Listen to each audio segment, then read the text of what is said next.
Okay, I think we'll get cracking. The next speaker is Samuel Jacobs. I'm not going to introduce myself, but I suppose I'm from Energy Partners. I've been in the company for 10 years now. I think it's the longest company I've worked for.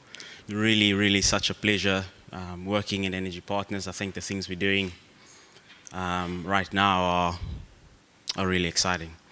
And I like how the presentations have dovetailed so far, from Mark's one to Floris's one. And some of the stuff that I'll be talking about touches on the aspects that has already been covered. So it's really encouraging to see that there's some continuity in that. So let's get started without any further ado. I suppose I'd say what I'm going to talk about. But it's there, title's there. So I'm talking about cooling as a service and, and its impact on the continental cold chain. Sub-Saharan Africa, we are committed to sustainability as a continent. I think there's 21 plus countries on our continent that sort of ratified the Kigali Amendment, and we all got NDCs, national determined contributions, and we're all working towards 2030 and 2050 as well. So it's an important thing for the continent. We're a landmass that just can't be ignored. If we don't get sustainability right, global targets are not going to get made. It's as simple as that. We're just too big a landmass to be ignored. So we've got to get it right. We've got a challenge. We've got underdeveloped countries on our continent. Our industrialization levels are the lowest in the world. Electrification rates are low. Rural households are at 43%, I think. Yeah.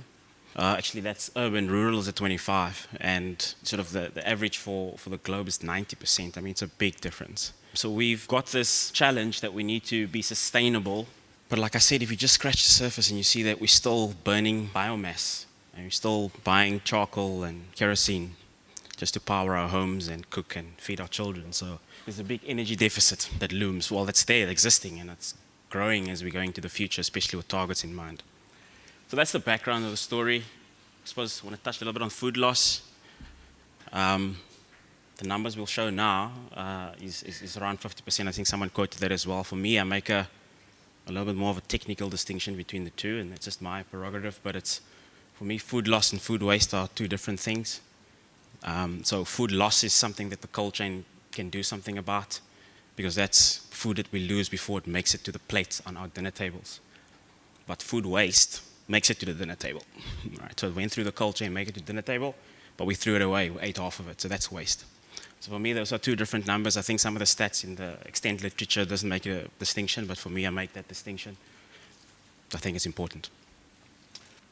How are we going to approach this big topic? So what I thought we'd do, I thought we'll approach it in these three sectors, or pillars, or components. So we'll talk about sustainability and capital deficit on the continent as a whole, on an SSA level, Sub-Saharan African level. We'll see how that constrains cold chain efficiency and efficacy. Obviously, we speak a lot about efficiency, but efficacy is also important because that's the purpose of the cold chain. And I think it's emerging more and more in our conversations that what we're actually doing is feeding people. So we have different businesses here, some in, racking and this and that, and designers and contractors and all sorts of things. But ultimately, our telos, all right, the theological meaning for us is that we feed people. We make sure that the food gets to the plate so that the child can be fed, as we had the states earlier. So we look at that, how it constrains efficiency and efficacy, and how it creates an opportunity for servitisation of cooling. Because servitisation essentially is about watching behaviors. So it's not a product that you sell as a piece of equipment, but it's watching how people interact with a piece of equipment, and the opportunity arises from there. So it's behavioral. We'll see how the opportunity arises from there, and then we'll work backwards to say then, how does cooling as a service or servitisation of cooling improves the efficiency and efficacy of a cold chain, and how an improved cold chain relieves capital and sustainability deficits. Make sense? So we'll do that. I think it was Mark's presentation that spoke about an additional 1.1 billion people by 2050. That doubles our numbers in population growth by 2050. That's the primary driver. There's obviously economic factors. There's forecasts in growth in countries on SSA. So when I say SSA, it's Sub-Saharan Africa, so I'm not going to keep saying Sub-Saharan Africa, I'll say SSA. Those are forecasts in how economic growth is going to happen on the continent. There are forecasts for living standards of people are going to improve, urbanization, electrification rates, the things that some of the people spoke about. A critique that I have on that is just that I haven't seen literature saying how do we readjust those targets when those continents don't perform against those targets? Because surely then the numbers should change, but that's an observation. But those are the three things that mainly drive the numbers. But I want to focus on population growth because that makes sense. If you discount economic growth and forecast, if you discount income per capita that increases, if you take all that away, you simply can't get away from the fact that another baby born is going to place a demand on energy because you've got to cook and feed the child, and the child grows up, and when they have their own home, they have a demand on electricity and whatever, right? So that's a little roadmap there that are sort of sketched out, that as we head to a future where we want to be more sustainable, we actually see a little bit of a contrast, that we're going to a future we want to be more sustainable, but our charcoal production is increasing. And our biomass, we're deforesting our forests like at a massive rate because the electrification rate is so low. But there are programs that governments are putting in place. I think Malawi is one example. They've got what they call the Malawi Rural Electrification Program. Right? So those are the numbers. That's the sort of the demand that's going to increase from where we are now to where we're going. And for me, the big question is, well, what about our natural resources? Because we all know that we've got, I think it's the last quote I saw was like 11,000 gigawatts worth of natural resources available to us in hydro and wind or solar. So we're a continent that's richly endowed with natural resources. So why do we have a problem? So we can't harness energy from the sun if nobody wants to put a panel down. And we can't get energy from wind if nobody wants to put down a wind tower. Like somebody's got to do the investments. So that takes us to the next slide. I think the number for me is the 30%. It's like sovereign investment, that's what the government or all sub-Saharan African governments needs to spend to make up the deficit, right? So we've got like $700 billion to spend continentally. So if we take, I think in 2019, that figure's from 2019, if we take all the expenditure of SSA's governments, like 100% of their expenditure, and we lump it together and say, okay, you're going to take all your sovereign spend, and you're going to spend it on closing the deficit. That just won't make it. That's the number there. I mean, it's just an impossible number. They would have to then take 30% of their spending and just focus that and say, okay, we're going to do that. Just focus that on closing the deficit, which is just not possible. The next thing is DFIs. We're currently working with DFIs at the moment. So these are development finance institutions. It's the UNIDOs of this world, the USAID. They provide funding, which they gather sort of from multilateral funds, which the OECD countries make pledges, and they put a pool of money every year in a pool, and they distribute that into a MLF fund, and those guys are responsible to do projects in Africa. Again, something Mark mentioned in terms of there's cold storage infrastructure, but it's not running. It comes from these things, DFIs. Because there's a target, right? Somebody in Europe is saying, we've got all this money from all the sovereign countries in Europe, and they've committed, and Germany has given us some money, and these people have given us some money. So we've got targets, we've got to spend this money. So go find me a country that I can spend it on. Oh, there's Africa, let's go help them, right? Then they come, okay, spend the money, but nobody can maintain the thing. So maybe the system is too complicated for the local people to run it, or whatever the case may be. But we put up these systems, we meet the target, somebody gets a message in Europe saying, well done, we spent the money. They carry on saying, good, we're doing good stuff. But then I think in another conference I was on, people called it Africa as the graveyard of cold storage, because it's just stuff that are standing there dying, like nobody's using it. So there's capital allocation problems as well. So the gap really, the third element is private capital. So where else are we going to get money from? If government spending is not going to make it, if DFI spending is not going to make it, and what's the next source? It's private capital. So we've got to be able to unlock private capital to close the gap. But what I'm saying on this slide is that unlocking private capital is not going to be driven by equity, because equity is expensive, firstly. But it has to be driven by debt instruments. So that means commercial lending, close to where the action is. And that's part of the problem we've got, is that we've got commercial lending, it happens further down the development curve of technology. So if anybody in this room comes up with a smart idea to build a refrigeration system, like I think some of the speakers in tomorrow's presentations or later today are building, off-grid cold storages, but, typically small stuff, under 10 megawatts, small stuff. But, talk to those guys and see how easy it is for the banks to finance them. All right, they get funding through DFI and maybe a bit of equity that they sort of give up on. But banks are central to scaling economies. And for me, it's just the absence of banks, and I'm not driving banks down here, but the absence of sort of commercial debt instruments close to where the action is just glaringly obvious. Well, we know why that is, because it's risk, right? It's risk to do business in Africa. It's risk. There's regulatory risk. There's infrastructural risk, technological risk. So to get capital, private capital, closer to the action, we have to manage risk.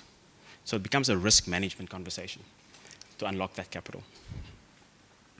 So what I want you to just hold in your mind on this first section of, or this first pillar that we've spoken about, is there's three ways in which this deficit is driven. We'll ignore the other two because it's debatable.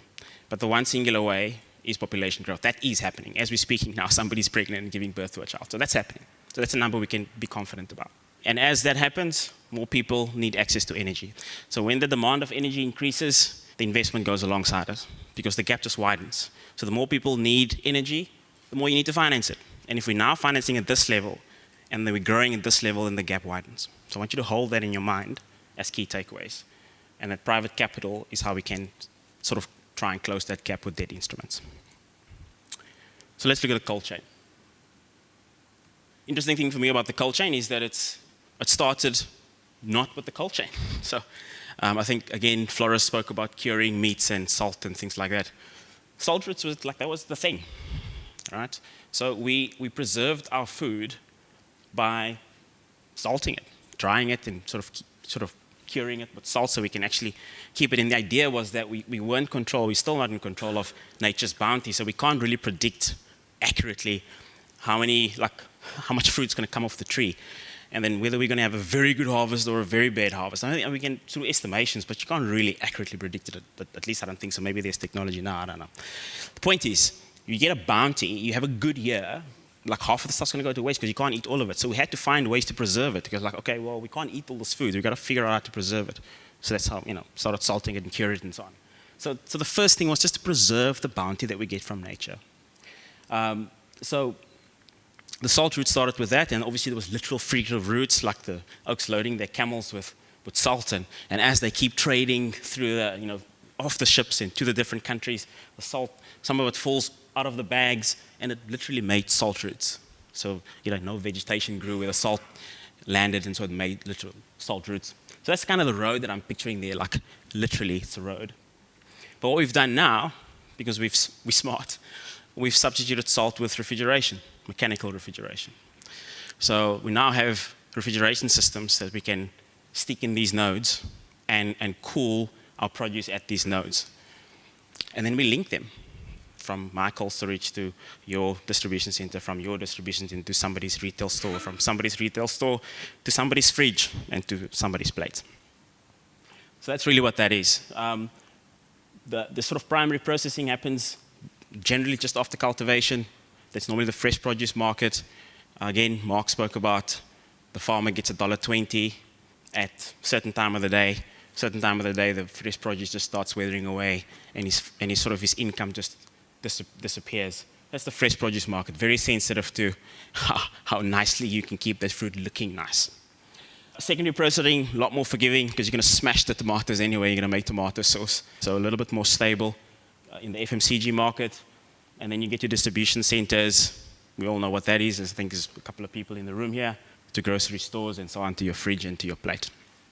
The thing for me about the cold chain is that it's the backbone of our food systems.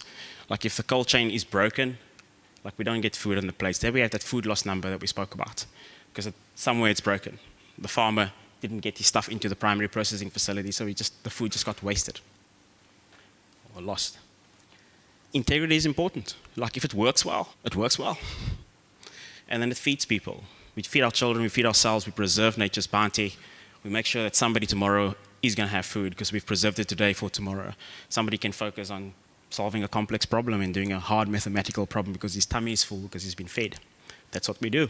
And of course, the economics around it. Literally, I think even in the salt routes, like you can go now to Romania and sort of Argentina and that spaces I think even in Germany, like you'll find there are little towns that are still operating today that grew out of the salt routes. Like if the oaks with the camels come by, somebody puts up a little sandal thingy where he sells sandals because the guy's feet is weary and whatever. So little, open up an Airbnb, I don't know. all right? But industries grow around the salt routes, and it grows around our cold chain right now. Everybody in this room has got a business around the cold chain. So economics is important. And then the other thing that I think is not often spoken about is the emissions intensity, like the emissions of the cold chain. So it's important to get food at a sort of home level or a residential level to people's plates.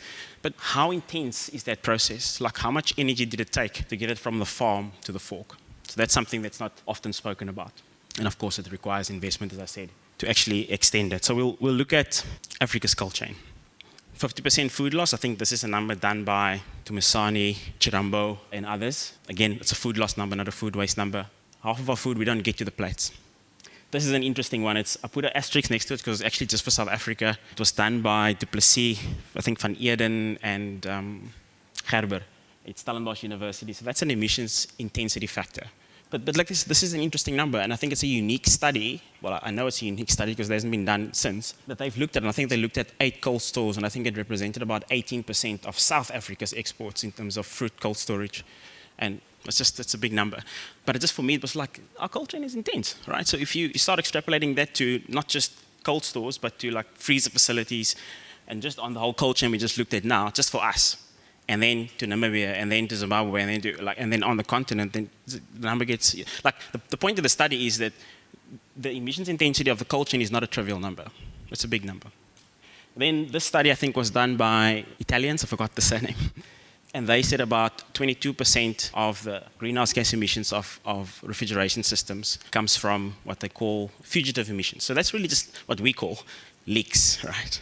So like if your pipes leak and your refrigerant leaks, it leaks, but they call it fugitive emissions. But it's really just, you don't have control over that. You don't know when a leak's going to take place. You don't know how well a joint has been put together, and it just, your refrigerant's leaking out.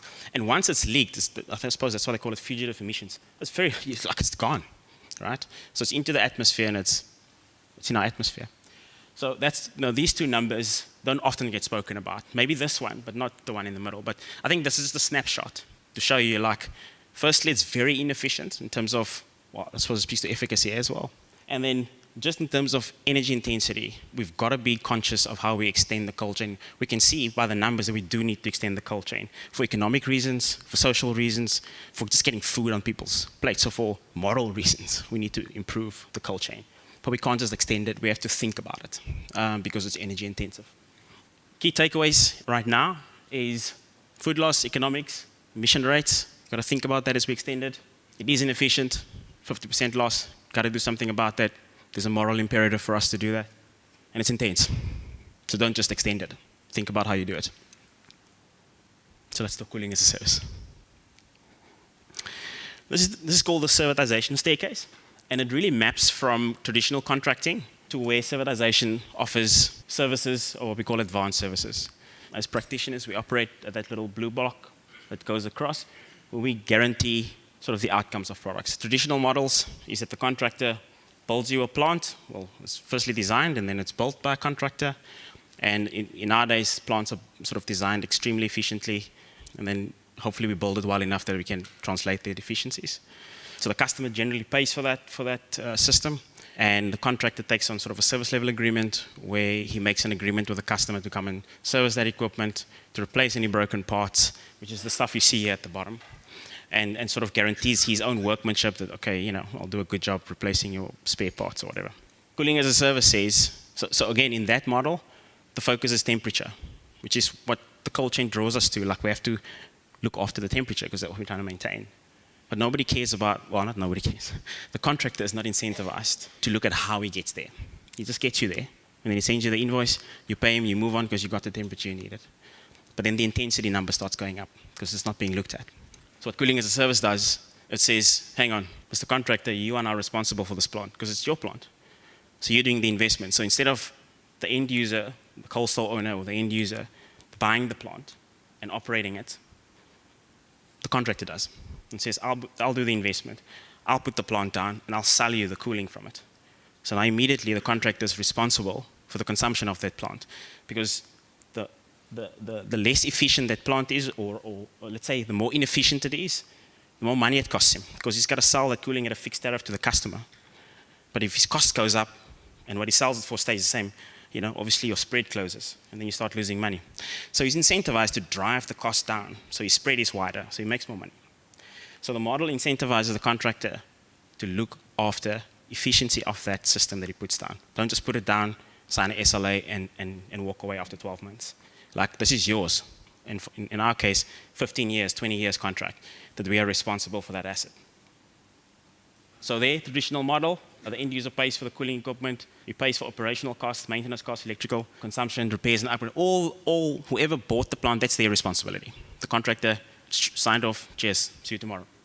But when we shift over to servitisation, that's what you see there. Now the contractor is responsible for the system, operational costs, maintenance, electrical consumption, repairs and upgrade, and the end user only pays for what they've taken from the plant.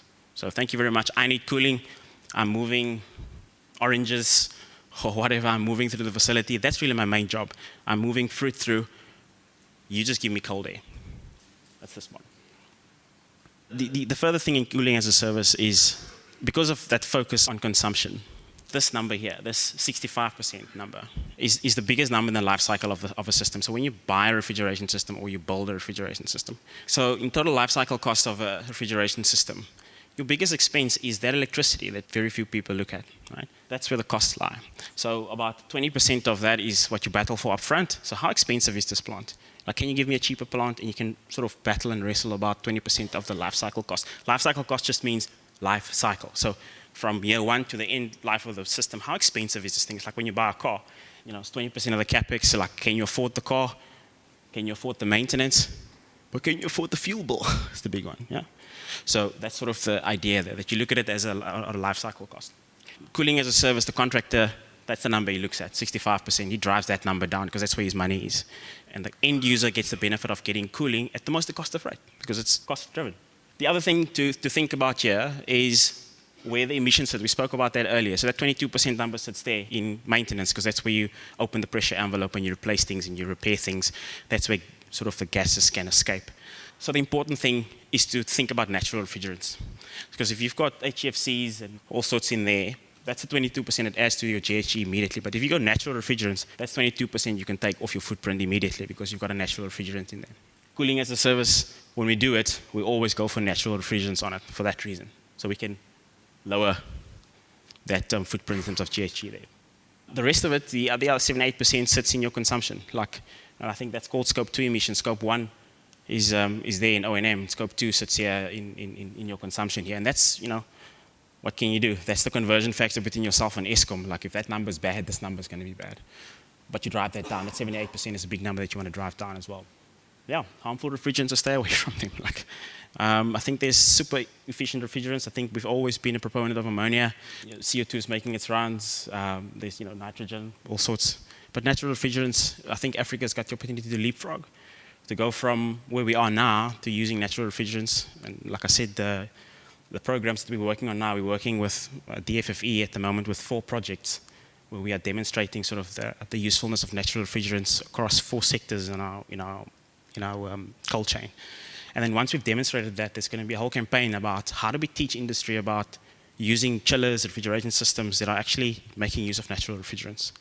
So come talk to us about that as well. Key takeaways. Transfers risk from the end user to the contractor, what we call the OBC, the outcomes-based contractor, because he's now contracted for an outcome. There's embedded inefficiencies because it's in the business model. The more efficient, the more profitable. And the contractor makes the investment. So the client no longer has to put that upfront capital to build that refrigeration system so that he can move fruit through his facility. Somebody else does that. What should stand out to you now is those 3 things that we spoke about. So firstly, in slide 1, we said we've got a growing deficit. That's driven by 3 things, but we're focusing on one. That's this population. It's driving that. And that's widening the gap in terms of energy and in terms of capital.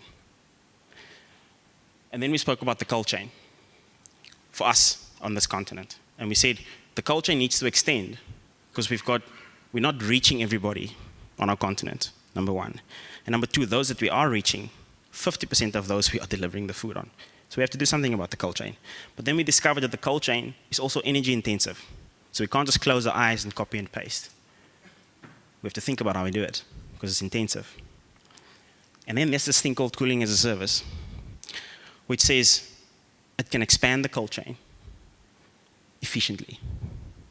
And it unlocks that little deficit we spoke about in private capital, because the contractor makes the investment. So not a DFI and not sovereign spend, the contractor.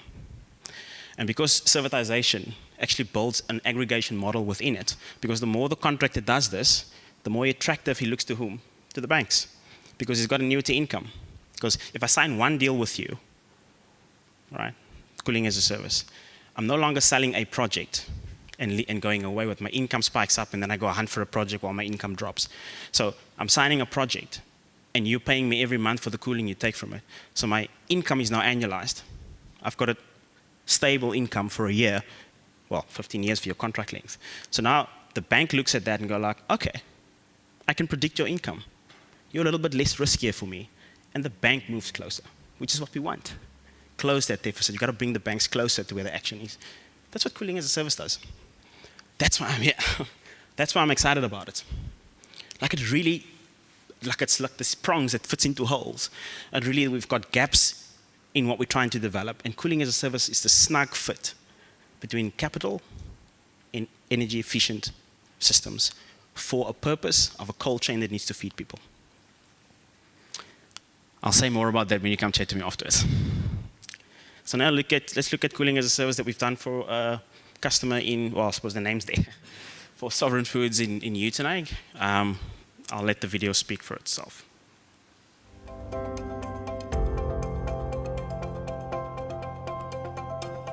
Hi, my name is Pieter van der Smit, and I'm the Group Engineering Manager responsible for all major capital projects within the commercial division at Sovereign. Sovereign is a fully integrated poultry producer from farm to fork. Since its establishment in 1948, Sovereign has grown to become the third largest poultry producer in South Africa.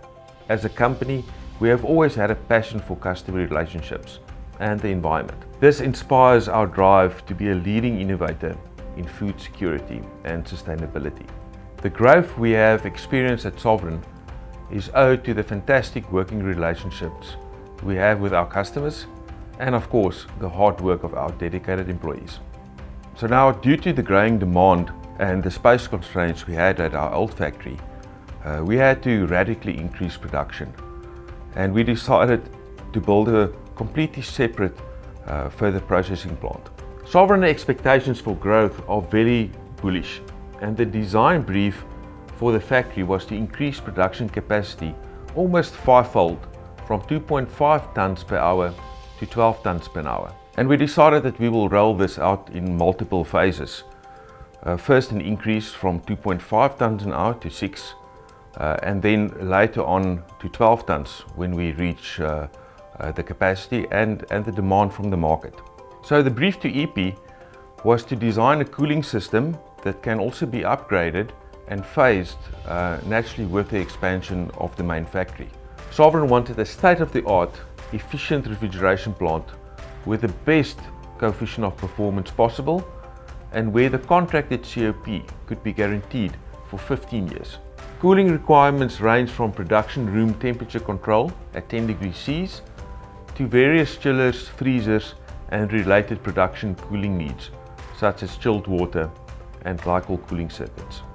So Sovereign's decision to go the outsourcing route is based on a couple of factors. The capital that we would have used for the refrigeration plant could now be used for production related items and the core systems for our facility.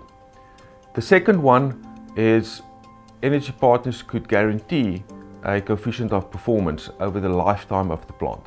The third one is dedicated focus from a specialized company to ensure uptime and optimal output parameters. And then lastly, enabling Sovereign's engineering and maintenance teams to focus on our core business. We believe CaaS will improve RONA. We think that in the long term, that the amount of cooling generated at this plant will be at the lowest cost possible. At Sovereign, every product and every process are conceived with sustainability in mind. We lead the industry in sustainable practices and remain committed to making continuous improvements that reduce our environmental impact. This plant has been designed and equipment selected with the maximum possible COP in mind. The plant waste heat is used to heat the water requirements for cleaning of the production areas. A full telemetry system has been installed to ensure that all parameters are run at optimum. Sovereign's strategy is to partner with the best service providers such as energy partners, and we will continue to do that at our facilities.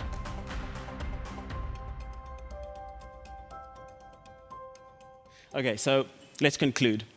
So the first thing is we sketch those scenarios, and we can see cooling as a service sitting right at the cross section of that.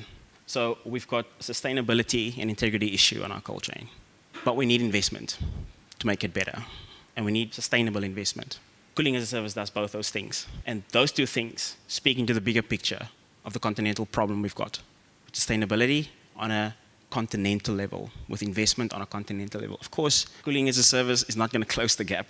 The number is massive, because there's hardcore, generation infrastructure that sits in that number. That a cooling plant is not going to change putting, a big generation plant down, like a Kubik-sized plant down.